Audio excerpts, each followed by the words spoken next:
مولاي صل وسلم دائما أبدا على حبيبك خير الخلق. Assalamualaikum warahmatullahi wabarakatuh. Alhamdulillahirabbil alamin. Wassalatu wassalamu ala sayyidil mursalin wa ala alihi wa sahbihi ajma'in. Subhanaka la ilma lana illa ma 'allamtana innaka antal alimul hakim. Rabbi shrah li sadri wa yassir li amri wahlul 'uqdatam min lisani yafqahu qawli. Amma ba'd. Allahumma salli ala sayyidina Muhammadin al-Fatih lima ughliq wal khatimi lima sabaqa nasiril haqqi bil haqq wal hadi ila siratikal mustaqim wa ala alihi haqqa qadrihi wa miqdarihi al-azim. Kaum muslimin dan muslimat di mana saja berada yang dirahmati Allah Subhanahu wa taala. Semoga Allah Subhanahu wa taala selalu melimpahkan nikmat-Nya kepada kita, taufik hidayah-Nya kepada kita agar kita bisa menjadi orang-orang yang istiqomah, hamba-hamba yang istiqomah. Di bulan suci Ramadan ini semoga kita bisa mendapatkan keberkahan. Di bulan suci Ramadan ini semoga Allah Subhanahu wa taala selalu memberikan kita kekuatan untuk kita lebih dekat lagi kepada Allah Subhanahu wa taala. Malam ini 17 Ramadan. Di malam 17 Ramadan ini ada dua kejadian penting terjadi. Dua kejadian penting terjadi. Yang pertama itu 17 Ramadan, hari di mana diturunkannya Al-Quran, yaitu disebut dengan nama Nuzulul Quran. Itu terjadi pada tanggal 17 Ramadan. Tetapi Allah Subhanahu wa taala juga menyebutkan di dalam surat Al-Qadr, "Inna anzalnahu fi lailatul qadr." Sesungguhnya kami menurunkan Al-Quran di malam Lailatul Qadar. Kemudian yang sering kita peringati nuzul Quran itu adalah tanggal 17 Ramadan. Hal ini harus kita jelaskan agar tidak terjadi salah faham. Di Al-Quran Allah Subhanahu wa ta'ala menyebutkan sesungguhnya kami menurunkan Al-Quran itu di malam Lailatul Qadar. Lailatul Qadar itu 10 malam terakhir, terutama malam-malam yang ganjil. Sedangkan 17 Ramadan kok disebut dengan nuzul Quran, turunnya Al-Quran, ini macam mana? Jadi yang dimaksud diturunkan pada malam Lailatul Qadar yaitu Allah Subhanahu wa ta'ala menurunkan Al-Quran dari Lauhul Mahfuz ke Baitul Izzah langit dunia. Jadi Al-Quran itu diturunkan dengan dua periode. Jadi periode pertama dari Lauhul Mahfuz ke Baitul Izzah di langit dunia itu diturunkan secara sempurna. Kemudian dari langit dunia diturunkan ke bumi, ini secara berangsur-angsur. Surat Al-Qadr, Inna anzalnahu fi lailatul qadr, yaitu menunjukkan bahwa Al-Quran itu yang dimaksud di dalam ayat tersebut yaitu diturunkannya Al-Quran dari Lauhul Mahfuz ke Baitul Izzah langit dunia. Sedangkan yang biasanya kita peringati pada tanggal 17 Ramadan yaitu turunnya Al-Quran pertama kali, yaitu dari Baitul Izzah ke bumi. Itu terjadi kapan? Terjadi pada tanggal 17 Ramadan. Pada waktu itu ayat yang pertama turun yaitu Iqra bismi rabbikal ladzi khalaq. 5 ayat pertama dan diturunkan tepatnya di Gua Hira. Itu terjadi pada tanggal 17 Ramadan. Itu hal yang pertama. Jadi mudah-mudahan di malam ini kita mohon kepada Allah Subhanahu wa taala, kita peringati, kita mengenang awal pertamanya Al-Qur'an itu diturunkan, yaitu persisnya di bulan suci Ramadan. Ya, semoga dengan kita peringati ini kita mendapatkan keberkahan Al-Qur'an. Kita harus belajar sejarah. Kita harus ingat kepada sejarah. Dengan kita belajar sejarah itu justru akan menambahkan kekuatan keimanan kita kepada Allah Subhanahu wa taala. Jadi dulu Al-Qur'an yang ada ini dulu pertama kali diturunkan oleh Allah Subhanahu wa taala pada tanggal 17 Ramadan di Gua Hira. Jadi surat yang pertama adalah surat Al-Alaq, Iqra bismi rabbikal ladzi khalaq. 5 ayat yang pertama. Kemudian diturunkan secara berangsur-angsur dari Baitul Izzah ke dunia sampai sempurna satu Al-Quran. Jadi disitulah penjelasan tentang bahwa Al-Quran itu diturunkan di malam Lailatul Qadar.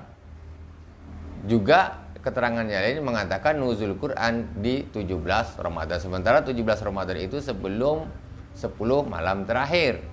Nah, jadi setelah adanya keterangan demikian, ini untuk memperjelas agar tidak terjadi kerancuan pemahaman. Itu hal yang pertama. Kemudian yang kedua yang terjadi di tanggal 17 Ramadan ini juga satu hal yang luar biasa penting untuk peradaban Islam.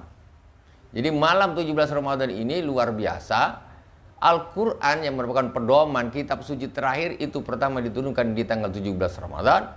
Kemudian yang kedua yaitu perang pertama antara kaum muslimin yang dipimpin oleh Rasulullah SAW melawan orang-orang kaum kafir Quraisy yang dipimpin oleh Abu Jahal. Itu peperangan pertama yang dimenangkan oleh Rasulullah SAW. Itu juga terjadi pada tanggal 17 Ramadan.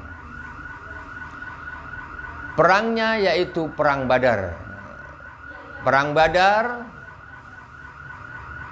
ketika itu kaum muslimin berjumlah jauh lebih sedikit daripada orang-orang musyrikin.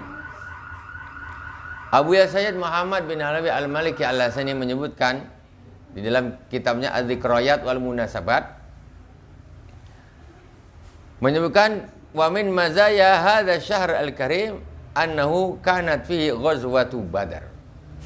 Termasuk di antara kelebihan, keutamaan bulan Ramadan ini yaitu terjadi perang Badar. Terjadinya perang Badar. Id annahu alima sallallahu alaihi wasallam bimururi airin li Quraisyin qadimatun minasyami fa kharaja ilaiha wa kana sababu khurujihi sallallahu alaihi wasallam hajatu ashabihi khususan al-muhajirin alladhi ukhriju min diyarihim wa amwalihim yabtaguna fadlan minallahi wa ridwana.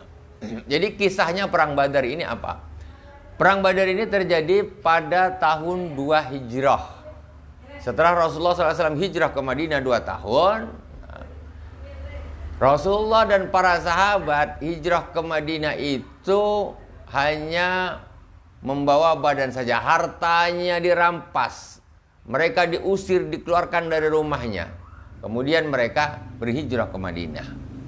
Maka ketika Rasulullah SAW mendengar ada rombongan air, itu rombongan perdagangan orang-orang Quraisy dari Suriah, Syam, mau pulang dari berdagang melalui Badar, daerah Badar, maka Rasulullah SAW mengambil kesempatan untuk menghadang kelompok ini yang memang kaum muslimin dulu dirampas hartanya. Jadi ketika hijrah dari Mekah ke Madinah, itu harta kaum muslimin itu dirampas oleh orang-orang kafir Quraisy, orang-orang musyrikin. Makanya momen pas rombongan orang-orang kafir Quraisy ini pulang dari Syam, ini Rasulullah ingin menghadang, ingin mengambil haknya kaum muslimin yang dulu dirampas oleh orang-orang kafir, orang-orang musyrikin Quraisy. Maka akhirnya Rasulullah setelah mendengar kabar akan ada rombongan pulang dari dagang dari Syam, dari Suriah, maka Rasulullah mengumpulkan para sahabat, kaum muhajirin dan orang-orang Ansor untuk menghadang rombongan perdagangan tersebut. Fa kharaja ilaihi wa kana sabu khurujihi, karena apa kalau Rasulullah keluar untuk menghadang? Karena kebutuhan orang-orang kaum muhajirin pada waktu itu hijrah ke Madinah itu tidak membawa apa-apa, jadi sangat-sangat membutuhkan untuk makan dan lain sebagainya, hartanya ditinggal semua. Ini kita butuh, ini kita ambil hak kita hadang kafilah ini.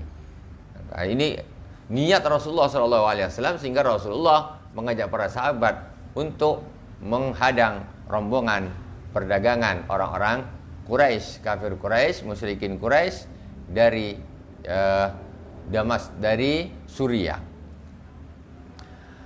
Wa kana hadhil ir maha amwalun katsirun li a'daihim al-kufar alladzi akhrajuhum min diyarihim wa amalihim zulman wa udwana. Jadi di dalam rombongan ini ada harta yang banyak. Harta yang banyak itu dari mana? Karena orang-orang kafir dulu merampas harta orang Islam. Dirampas, kemudian diusir. Akhirnya hijrah ke Madinah. Harta itu kemudian digunakan untuk berdagang. Berdagang sampai ke Suriah. Nah, kemudian Rasul ingin mengambilnya. Kok begitu? Karena Allah Subhanahu wa taala berfirman, "Udzina a'udzubillahi minasyaitonirrajim. Bismillahirrahmanirrahim. Udzina lilladzina yuqataluna bi annahum zulimu wa annallaha ala nasrihim laqadir. Alladzina ukhriju min diyarihim bighairi haqqin illa an yaqulu rabbunallah." Sesungguhnya orang-orang yang diperangi itu diberi izin oleh Allah Subhanahu wa taala. Karena mereka itu dizalimi, dan sesungguhnya Allah Subhanahu wa taala berkuasa untuk menolong mereka. Yaitu orang-orang yang dikeluarkan dari rumah-rumah mereka tanpa hak, diusir oleh orang-orang kafir Quraisy. Illa ayaqulu rabbunallah, dan mereka mengatakan Tuhanku adalah Allah. Jadi sikap Rasulullah SAW ini dibenarkan karena memang kaum muslimin pada waktu itu dizalimi. Maka boleh ketika orang diperangi, orang dizalimi, itu boleh untuk membalasnya, boleh untuk mengambil haknya, bukan memulai menzalimi, tidak. Faqasada Nabi sallallahu alaihi wasallam ayyakhudha amwala haula'il zalimin al-mu'tadina fayaruddaha ala awliya'illahi wa hizbihi al-madlumin al-mukhrajina min diyarihim wa amalihim liyasta'inu biha ala ibadatillah wa ta'ati wa jihadi a'da'ihi wa hadha mimma ahallallahu li hadhil ummah. Jadi Rasulullah SAW berniat untuk mengambil harta-harta tadi dari orang-orang yang menzalimi tadi, akan dikembalikan kepada orang-orang yang dizalimi, yaitu sahabat muhajirin, akan digunakan untuk kepentingan beribadah, untuk kepentingan taat kepada Allah Subhanahu wa taala, untuk kepentingan jihad. Ini semuanya dihalalkan oleh Allah Subhanahu wa taala untuk umat ini. Jadi jangan dikira itu awal perang Badar itu terjadi sebabnya seperti itu. Fa inna wa ahalla lahum al-ghanaim wa lam tahilla li ahadin qablahum wa kana uddatun min man ma'hu 300 wa bid'at asyar. Jadi jumlah kaum muslimin pada waktu itu 313. Jadi 310 lebih 313 menurut satu keterangan. Dan keistimewaan umatnya Rasulullah SAW dibanding umat yang sebelumnya, di zaman Rasulullah SAW, di zaman umatnya Rasulullah, di zaman syariat Islam ini, ghanaim atau rampasan perang itu hukumnya halal. Jadi ketika orang-orang musyrikin, Ketika orang-orang muslimin memerangi orang-orang musyrikin, orang-orang kafir, kemudian orang-orang kafir ini kalah, rampasan perangnya itu hukumnya halal. Hukumnya halal, bukan haram. Hukumnya halal, boleh dimiliki, boleh dimakan. Sementara ghanaim ini untuk umat-umat terdahulu hukumnya haram, tidak diperbolehkan. Jadi ketika Rasulullah SAW mendengarkan rombongan orang-orang kafir Quraisy pulang dari Suriah sana, maka akan mengambil haknya, dan itu nanti terjadi peperangan, dan ghanimahnya itu hukumnya halal untuk dimakan. Berbeda dengan umat yang sebelumnya. Kalau umat sebelumnya tidak, ghanimah itu tidak boleh dimakan, dibakar. Nah, itu umat sebelum umat Islam. Fada'alam Rasulullah sallallahu alaihi wasallam hina kharaju faqala Allahumma innahum hufatun fahmilhum wa innahum uratun faksuhum wa innahum jia'un fasbihum. Ya Allah, ketika orang-orang muhajirin itu, jadi Badar ini jaraknya dari Madinah, Badar ini terletak antara Mekah dengan Madinah. Cuma Badar ini lebih dekat ke Madinah. Jaraknya sekitar dari Madinah ini sekitar 119 kilo. Kalau dari Mekah sekitar 130-an kilo. Jadi antara Mekah dan Madinah jaraknya. Jadi ketika Rasulullah SAW mengajak kaum muhajirin yang berada di Madinah itu, dan juga sahabat Ansar, untuk pergi ke Badar ini memang untuk menghadang rombongan itu tadi, Rasulullah berdoa kepada Allah Subhanahu wa ta'ala, ya Allah, sesungguhnya mereka ini, yaitu para sahabat ini adalah orang-orang yang khufah, ini tidak pakai sandal. Tidak pakai sandal. Maka fahmilhum, maka angkatlah, maksudnya tolonglah dikasih sandal. Maksudnya cukupi, jangan sampai sangat melarat, sandal aja tidak punya. Kemudian kata Rasulullah, wa innahum uratun faksum, ya Allah mereka ini telanjang tak pakai baju, ya Allah kasihlah pakaian. Makanya perang Badar ini memang aslinya ingin mengambil hak. Supaya apa? Supaya umat Islam ini tidak melarat di Madinah sana. Jadi cuma jadi beban. Datang dari Mekah, muhajirin rombongan ke Madinah, miskin semua. Orang Madinah pun belum jadi orang kaya-kaya. Jadi makanya Rasulullah pada waktu itu akha bainal muhajirin wal ansar. Nah, Rasulullah mempersaudarakan antara kaum muhajirin dan ansar, sehingga makanya berbagi ini, kamu dengan ini saudara, sampai mewarisi pada waktu itu. Nah, jadi kaum muhajirin yang datang nggak punya makanan, nggak punya apa, engkau dengan orang ansari, kamu ini bersaudara ya, kamu makan, ini juga makan, dipersaudarakan. Itu dulu begitu. Maka begitu butuhnya kaum muhajirin itu, bukan dia hijrah dari Mekah ke Madinah dengan hartanya, tidak. Sama sekali, hartanya semuanya ditahan, rumahnya juga diambil, orangnya diusir. Jadi betul-betul melarat. Kemudian kata Rasulullah sallallahu alaihi wasallam, wa innahum jia'un fa asbihum, ya Allah sesungguhnya mereka itu adalah orang-orang yang lapar, ya Allah maka kenyangkanlah mereka, ya Allah. Itu doa Rasulullah ketika para sahabat dari Madinah ingin menuju ke Badar. Badar ini nama orang. Jadi biar Badar, hadis ada namanya perang Badar, perang di sumur Badar. Sumur punyanya Pak Badar. Itu aslinya perang Badar yang seperti itu. Waqad raja'a fa fatahallahu alaihim yauma badrin fanqalabu hina qalabu wa ma fihi min nabiy sallallahu alaihi wasallam hina kharaju ala ghayati min qillatil zuhri wa zadi li'annahum lam yakhruju musta'idina li harbin wala li qitalin wa inma kharaju li talabil air. Fakana li Nabi sallallahu alaihi wasallam zamilani fakanu ya'taqibuna ala ba'irin wahidin. Fakana zamiluhu yakulani lahu irkab ya Rasulullah hatta tamsi anka.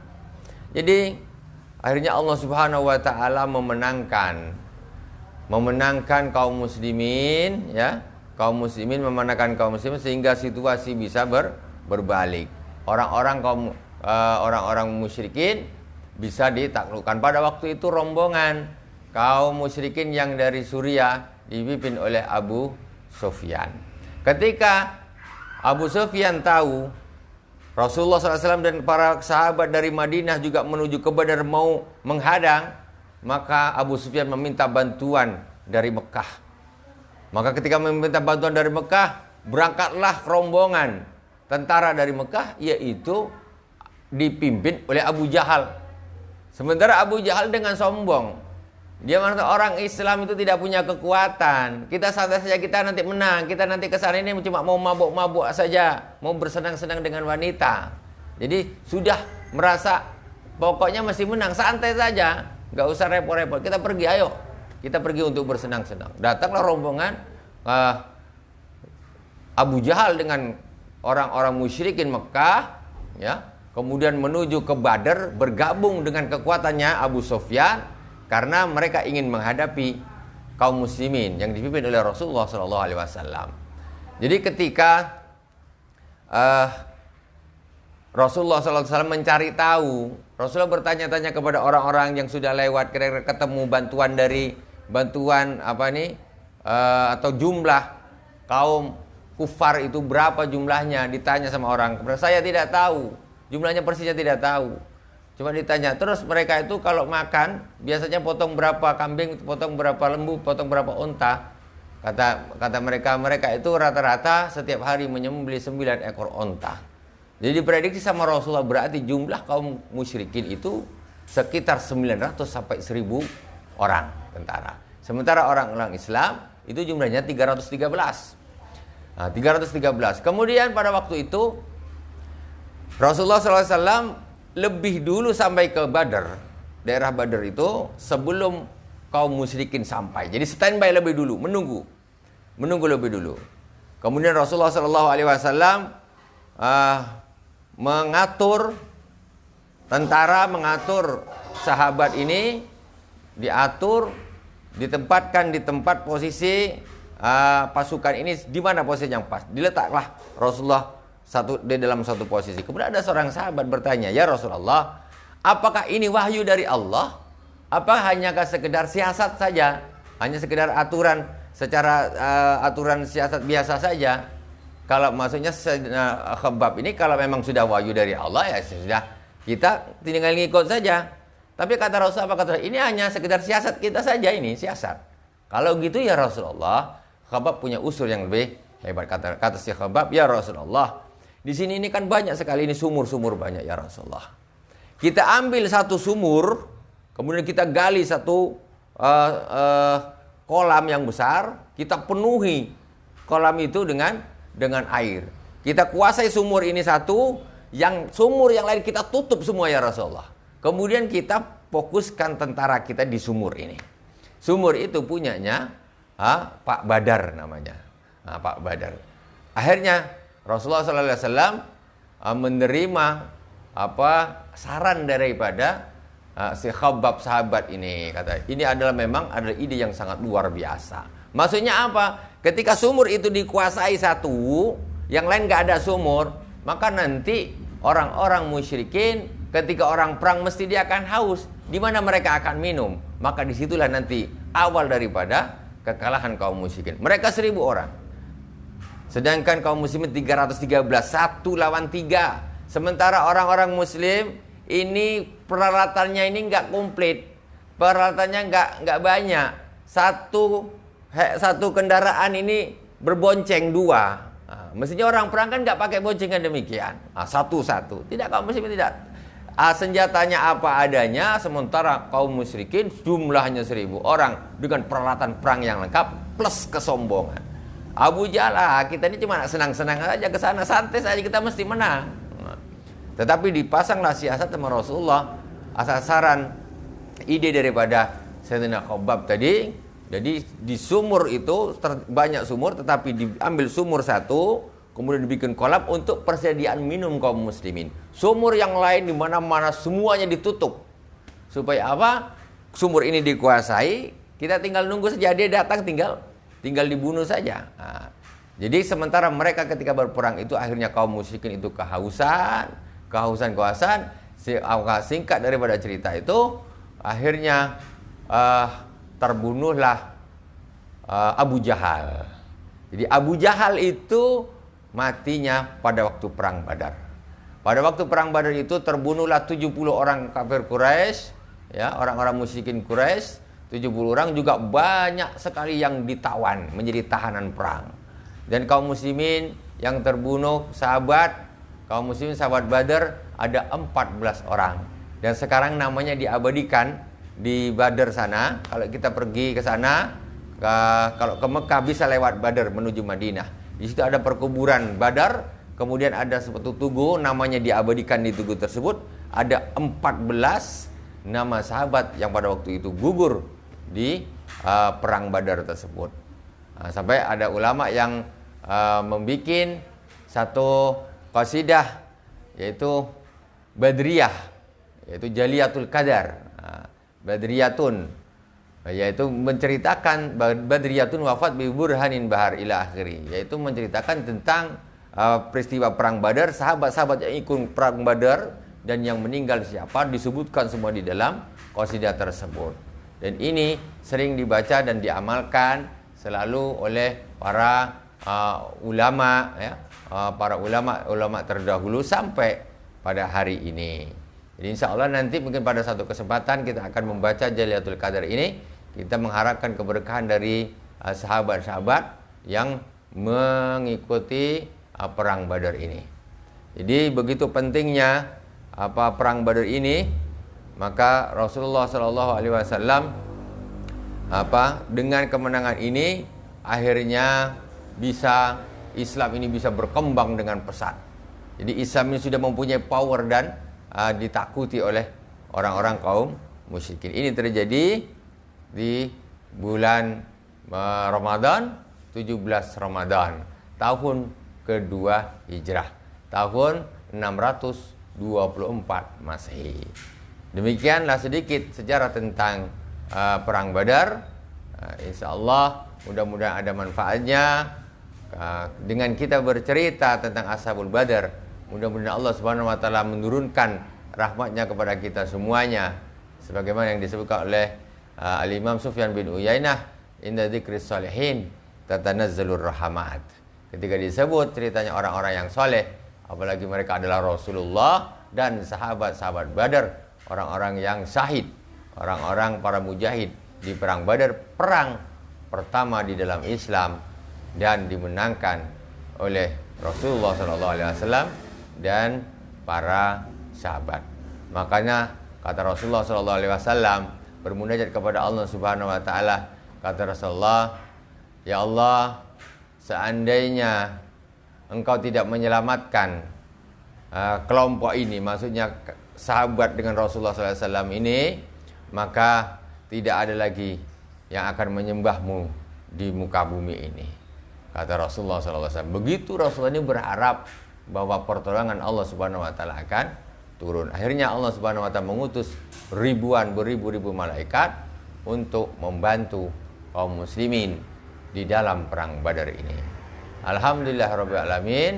Ya, mudah-mudahan ada manfaatnya. Mohon maaf atas segala kekurangan.